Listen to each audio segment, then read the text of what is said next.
রং খেলা নিয়ে বচসায় বাড়ি ভাঙচুর। শিশুরা রং মেশানো জল দেওয়ায় রাগ, আর সেই রাগ থেকেই বাড়ি ভাঙচুর করা হলো। রায়গঞ্জের সুভাষগঞ্জের লালন সরণের ঘটনা ছবি দেখাচ্ছি আপনাদের। রং খেলা নিয়ে বচসায় বাড়ি ভাঙচুর।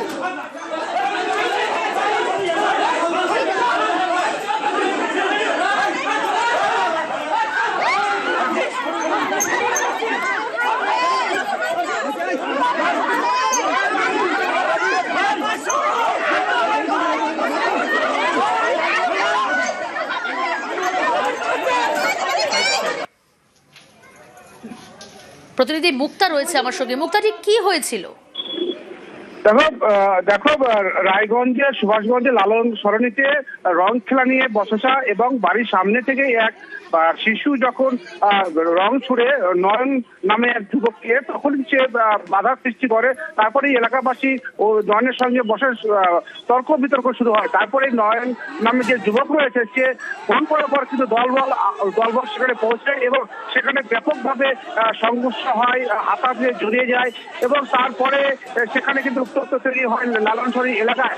পরে সন্ধ্যার দিকে কিন্তু পরিবারের লোক অভিযোগ করছেন যে নয়ন দাসের যে ঠাকুরতা যারা রয়েছে তারা গিয়ে রাতে কিন্তু সেই জয়দীপ দাসের বাড়িতে কিন্তু ব্যাপকভাবে ভাঙচুর চালায় বলে অভিযোগ। তবে এই ঘটনাকে কেন্দ্র করে এলাকায় চাঞ্চল্য ছড়িয়ে পড়ে এবং যে তুমি দেখতে পাচ্ছ যে যেভাবে হাতাহাতির লাঠি বাস দিয়ে একে অপরে কিন্তু মারপিট শুরু হয়েছে। প্রায় 10 থেকে 15 মিনিট পর্যন্ত এই গন্ডগোল চলে। তারপরে রায়গঞ্জ থানায় খবর দিলে বিশাল পুলিশ বাহিনী সেখানে পৌঁছায়। তারপর পরিস্থিতি নিয়ন্ত্রণে আসে। তবে আক্রান্ত পরিবারের লোকজন রায়গঞ্জ থানায় লিখিত অভিযোগ দায়ের করা হয়েছে। কেন এইভাবে আক্রমণ করা হলো সমস্ত কিন্তু খতিয়ে দেখছে রায়গঞ্জ থানার পুলিশ প্রশাসন। তবে এখনো পর্যন্ত কাউকে গ্রেফতার করতে পারেনি, তবে পুলিশ তদন্ত শুরু করেছে। বেশ, নাতিটাই পাইপ দিয়ে একটুখানি রাস্তায় জল দিচ্ছিল দুপুরবেলা, আর ও তখন যাচ্ছিল। ও কি করলো, ফোন করলো ওখান থেকে যে আমার ছেলে ওকে মেরেছে। ফোন করে গুন্ডাদের ডেকে নিয়ে এলো। নিয়ে এসে তারা পাঁচিল ডিঙিয়ে 8-10 জন মিলে ঢুকে আমার সব কাঁচ টাচ ভেঙে টেঙে, ওখানে রড আছে, রড দিয়ে কপাট গেটটা খোলার চেষ্টা করছে। দেগঙ্গার একটা ছবি দেখাই আপনাদের। দেখুন, এই যে আগুন ধরিয়ে দেওয়া হয়েছে, কোথায় আগুন ধরিয়ে দেওয়া হয়েছে? গাজা থেকে আগুন ধরিয়ে দিলেন স্থানীয় বাসিন্দারা। কিন্তু কেন? দেগঙ্গার সুবর্ণপুরে প্রতিবাদীকে মার, গাজা মদ বিক্রির প্রতিবাদ করায় মার, কপালে ধারালো অস্ত্রের কোপ।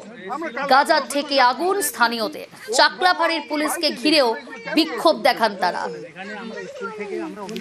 দেগঙ্গার সুবর্ণপুরে প্রতিবাদীকে মার, গাজা মদ বিক্রির প্রতিবাদ করেছিলেন আর প্রতিবাদ করায় মারধর করা হয়, কপালে ধারালো অস্ত্রের কোপ। গাজার থেকে আগুন স্থানীয়দের। চাকলাফাড়ির পুলিশকে ঘিরেও বিক্ষোভ স্থানীয়দের। স্কুলের বাচ্চারা পর্যন্ত ওইসব নেশায় আসক্ত হয়ে যাচ্ছে, আর এখানকার মহিলারাও কেউ সেফ নাই। সব মানুষজন এখানে একদম সব গুন্ডার আকৃতি। এমন মানুষ আছে যে আমরা সব বাইরে বেরোতে ভয় পাই। সকাল থেকে সন্ধ্যাবেলা সব ঘরে তালা দিয়ে বসে থাকতে হয়, আমরা বাইরে বেরোতে পারি না। বাচ্চারা পর্যন্ত বেরোতে পারে না ভয়ে। কোনো নোংরামি কাজ করা হবে না, গাঁজা বিক্রি করা হবে না, মদও বিক্রি হবে না। বাচ্চাগুলো স্কুলে যেতে পারে না কেন? এগুলো করে কেন? বাচ্চারা যেতেও ভয় পায়। পুলিশ ধরে নিয়ে যায়, ছেড়ে দেয় কেন? বাচ্চাগুলোকে শিক্ষিত করতে হবে না কি আমাদের? না ওই গাঁজা মদ খাওয়াতে হবে, ছেড়ে দিতে হবে। এবার জলপাইগুড়ির একটা ছবি দেখাবো। জলপাইগুড়ির দিনবাজার, সেখানে পরপর দাঁড়িয়ে থাকা গাড়িতে আগুন এবং ভাঙচুর। কিন্তু কেন? দিনবাজারে দুষ্কৃতী দাপাদাপি, পরপর গাড়িতে আগুন ভাঙচুর। সিসি ক্যামেরার ফুটেজ খতিয়ে দেখছে পুলিশ এবং সিসি ক্যামেরার ফুটেজ খতিয়ে দেখেই আটক করা হয়েছে একজনকে। শান্তনু রয়েছে আমার সঙ্গে। শান্তনু, একজনকে আটক করা হয়েছে। এইভাবে পরপর গাড়িতে আগুন ধরিয়ে দেওয়া হলো, ভাঙচুর করা হলো। কেন হামলা, কি জানা যাচ্ছে পুলিশ সূত্রে? দেখো, পুলিশ যাকে আটক করেছে তাকে কিন্তু জিজ্ঞাসাবাদ করছে, পাশাপাশি গোটা বিষয়টি বোঝার চেষ্টা করছে পুলিশ, কারণ এটা একটি পরিকল্পিত চক্রান্ত কিনা তাও জানার চেষ্টা চলছে। ইতিমধ্যে একটি সিসিটিভি ফুটেজ পুলিশের হাতে এসছে। সেই ফুটেজ কাজে লাগিয়ে কিন্তু অভিযুক্তকে গ্রেফতার করে আটক করেছে পুলিশ এবং তাকে জিজ্ঞাসাবাদ প্রক্রিয়া চলছে। এবং যেটা মনে করা হচ্ছে যে ভোর 3টা লাগাতেই আগুন লাগানো হয়। প্রথমে একটি গাড়িতে আগুন লাগানো হয়, সেই গাড়িতে সম্পূর্ণভাবে ক্ষতিগ্রস্ত হয়। এরপর আরো দুটো গাড়িতে আগুন চালানো হয়। সেক্ষেত্রে সিসিটিভি ছবিতে মাত্র একজনকে দেখা যাচ্ছে একটি জায়গা থেকে, বাকি ঘটনাগুলো কে ঘটিয়েছে, সে ঘটিয়েছে না এর পেছনে আরো কেউ যুক্ত রয়েছে সেটাও বোঝার চেষ্টা করছে পুলিশ। কারণ এটি জলপাইগুড়ি শহরের অত্যন্ত গুরুত্বপূর্ণ এলাকা, একটা ব্যবসায়িক এলাকা, সেই এলাকায় জনবসতিও রয়েছে।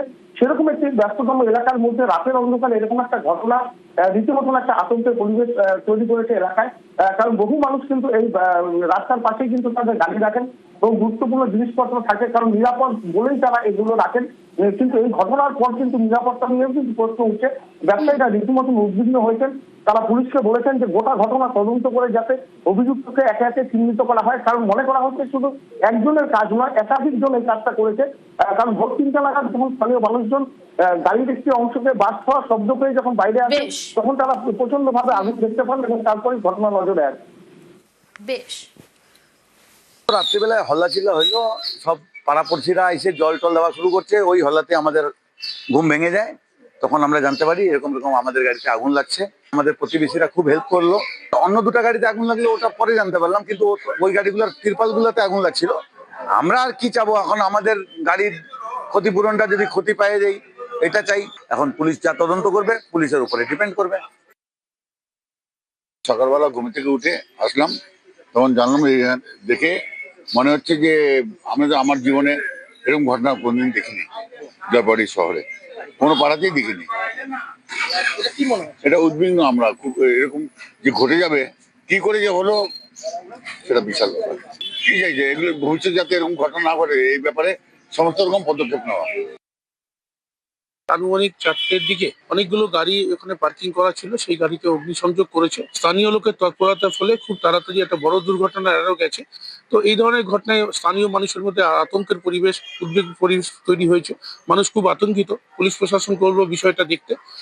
সিসিটিভি ফুটেজ এসছে, তাতে দেখা যাচ্ছে জনৈক এক ব্যক্তিকে আইডেন্টিফাইড করা হয়েছে। পুলিশ তাকে ডিটেইন করেছে, জিজ্ঞাসাবাদ চলছে। পুলিশের অনুসন্ধানের পরেই জানা যাবে বিষয়টি কি রয়েছে। মাথাভাঙার দিকে নজর রাখি। সেখানে বিজেপির কর্মসূচিতে উত্তেজনা পরিস্থিতি তৈরি হলো। বিজেপির পরিবর্তন যাত্রা কর্মসূচি, সেই কর্মসূচিতে উত্তেজনা মাথাভাঙা। জেলা প্রেসিডেন্টের ঊর্ধ্বে উঠে কথা বলতে পারবো, ইভেন স্টেট ভাইস প্রেসিডেন্টের সঙ্গে আমি কথা বলছি, আমি তার ঊর্ধ্বেও কথা বলতে পারবো। ঠিক আছে, ওনারা বলছে রাখতে, আমি ওদের বাইরে। প্রতিনিধি রাজেশ রয়েছে আমার সঙ্গে টেলিফোন লাইনে। রাজেশ, কেন উত্তেজনা পরিস্থিতি তৈরি হলো? দেখো, বিজেপির পরিবর্তন যাত্রা শুরু হয়েছে কোচবিহার থেকে। বিজেপির সেই পরিবর্তন যাত্রার রথ আজ মাথাভাঙা 1 ব্লকে তথা শীতলকুচি বিধানসভার গোলকগঞ্জে আসবে এবং সেখানে কিন্তু বিজেপির সভা রয়েছে এবং সেখানে কেন্দ্রীয় মন্ত্রী আসবেন। তো এই পরিবর্তন যাত্রা কর্মসূচিকে কেন্দ্র করেই কিন্তু মাথাভাঙা 2 ব্লক নিউ চাংরাবান্ধা এলাকায় বিজেপি মঞ্চ বাঁধে এবং সেখানে মাইক লাগায়। বিজেপির যেটা অভিযোগ যে পুলিশ এসে তাদের বাধা দেয়, যে মঞ্চ এবং মাইক তারা সেখানে রাখতে পারবে না। এই ঘটনার পরেই কিন্তু উত্তেজনা ছড়িয়ে পড়ে, পুলিশকে ঘিরে বিক্ষোভ দেখায় বিজেপি কর্মী সমর্থকরা। যদিও বিজেপি নেতৃত্বের পরবর্তীতে তারা যেটা জানিয়েছেন যে পুলিশ মঞ্চ ব্যবহারের অনুমতি দিলেও মাইক সেখানে ব্যবহার করতে পারবেন না বলে জানায়। এবং বিজেপি নেতৃত্বের যেটা দাবি যে পুলিশ শাসক দলের অঙ্গুলি হেলনেই কাজ করছে, তাই তাদের এই কর্মসূচিতে বাধা দান করছে। প্রিয়াঙ্কা, পুলিশ হচ্ছে দলদাসে পরিণত হয়ে গেছে। আমরা পুলিশকে সময় মতো একটা প্রোগ্রাম করার জন্য আমরা ইন্টিমেশন দিয়েছিলাম। প্রশাসনের তরফ থেকে আমাদের কোনো ধরনের আপত্তি জানায়নি, কিন্তু আমাদের চূড়ান্ত প্রস্তুতি হয়ে গেছে। একদম 11th আওয়ারে পুলিশ এসে বলছে যে আপনারা মঞ্চ এবং মাইক ব্যবহার করতে পারবেন না। সমস্ত স্তর ভয় পেয়ে গেছে। এখানে একটা তৃণমূলের অপশক্তি কাজ করছে। এই ঘটনার মধ্য দিয়ে এটা পরিস্ফুট। আসানসোলে সেখানে বিজেপির পরিবর্তন যাত্রার আগেই উত্তেজনা পরিস্থিতি তৈরি হলো। আসানসোলের বারাবুরের গৌরান্ডিতে উত্তেজনা পরিস্থিতি।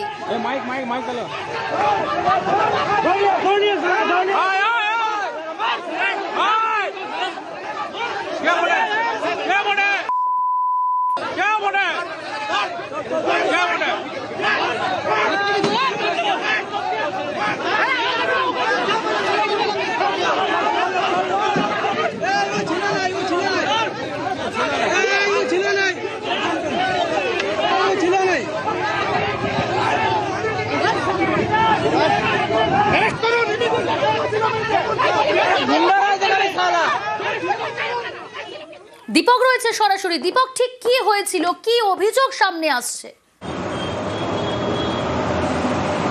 দেখো, পরিবর্তন যাত্রার সূচনা শুরু হয় কুলটি বিধানসভার কল্যাণেশ্বরী মন্দিরে পুজো দিয়ে এবং তার প্রথম বিধানসভা থাকে বারাবণী বিধানসভা। বারাবণী বিধানসভার গৌরাণ্ডি মোড়ে যখন এই পরিবর্তন যাত্রা ঢুকবে তার আগেই কিন্তু উত্তেজনা ছড়ালো গৌরাণ্ডি মোড় এলাকায়। বিজেপি কর্মীদের বা অভিযোগ কি তাদের কর্মী যারা মিছিলে যোগ দিতে আসছিল এই পরিবর্তন যাত্রায় তাকে নাকি হামলা চালানো হয়েছে, তাকে মারধর করা হয়েছে। এরপরই পরিবর্তন যাত্রা গৌরাণ্ডি মোড়ে ঢোকার আগে বিজেপি কর্মীরা সেই গৌরাণ্ডি এলাকায় মিছিল বার করে এবং মিছিল থেকে হামলা চালানো হয় রাস্তায় দাঁড়িয়ে থাকা এক তৃণমূল কর্মীর উপরে, যেই তৃণমূল কর্মীর বিজেপির হামলাতে মাথা ফেটে যায়। সব মিলিয়ে ঘটনাস্থলে বারাবণী থানার পুলিশ গিয়ে পরিস্থিতি নিয়ন্ত্রণে আনার চেষ্টা চালায়। একের উপরে এক রাজনৈতিক দল অভিযোগ করে, বিজেপি যেমন একদিকে অভিযোগ করে পরিবর্তন যাত্রার আগে কি পরিবর্তন যাত্রায় যে বিজেপি কর্মীরা যোগ দিতে আসছিল তাদেরই বাধা দিচ্ছিল তৃণমূল, হুমকি দেওয়া হচ্ছিল তৃণমূলের পক্ষ থেকে, মারধর করা হয়েছে, তৃণমূল কর্মীরা বিজেপি কর্মীকে মারধর করেছে। ঠিক একইভাবে তৃণমূল পক্ষ থেকে অভিযোগ করা হচ্ছে কি রাস্তায় যখন এই পরিবর্তন যাত্রার মিছিল যাচ্ছিল তখন রাস্তায় দাঁড়িয়েছিল তৃণমূল কর্মীরা এবং বেছে বেছে তৃণমূল কর্মীদেরকে আক্রমণ চালাচ্ছে বিজেপি কর্মীরা এবং যার মধ্যে মাথা ফেটেছে এক তৃণমূল কর্মীদের। এই মুহূর্তে বিশাল পুলিশ বাহিনী ঘটনাস্থলে আছে। এই মুহূর্তে পরিবর্তন যাত্রা রথ গৌরাণ্ডি মোড় এলাকা পার করছে, পুলিশি কড়া নিরাপত্তায়। পুলিশ একটা আশঙ্কা আছে কি নতুন করে উত্তেজনা না ছড়িয়ে পড়ে তার জন্য কেন্দ্রীয় বাহিনীর রুট মার্চও শুরু করা হয়েছে পুলিশের পক্ষ থেকে। বেশ